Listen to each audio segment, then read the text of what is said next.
Iraq's seed industry, going back to the agricultural aspect. Before 2003, they had a well-functioning, centrally controlled seed industry that had developed over the years a rich seed variety for almost every variation of wheat in the world today. And the farmers in Iraq accomplished this by saving their seeds and sharing them and replanting them. Well, after 2003, that system was destroyed. The research and seed production facilities had significantly deteriorated, also by years of sanctions as well as looting. They had a national seed bank that had seeds dating back thousands of years since the early farmers. It's gone now. And now the supplies of seed demand are supplying only 4%, and that's back in 2005. Now, Paul Bremer came in after the invasion, and you may know Bremer's 100. If you do Pilates, that's a little bit different from the Pilates 100. This is Bremer's 100. That's a joke for those of you who don't do Pilates.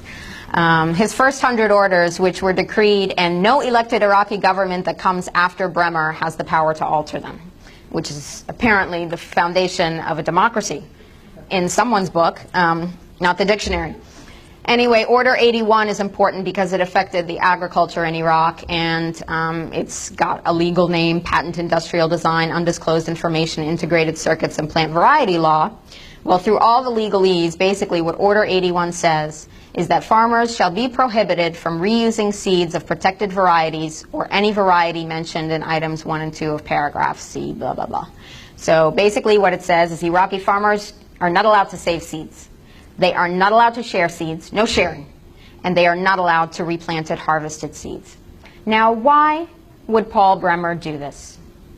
Well, let me tell you a little bit about Monsanto.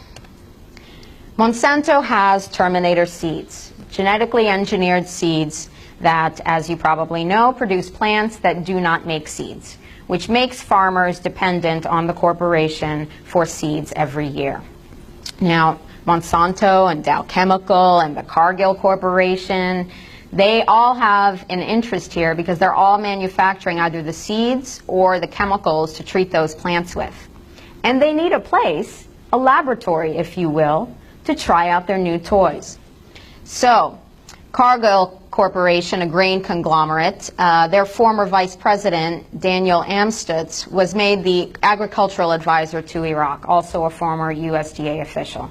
Now it was very staggering to me and also very clarifying for me to understand that across the board, from agriculture to mercenaries to oil, this is about corporate profit. And these corporations were like drooling on the possibility of using their terminator seeds there. Iraq becomes the laboratory for genetically modified wheat. They gave Iraqi farmers 6 types of wheat to grow, only 6. 3 of them are for wheat for pasta. Iraqis don't eat pasta. So a population that is starving to death is given seeds to make half of their production for exports. And who's going to make money off of that? Not Iraqis. They are the guinea pigs in this experiment.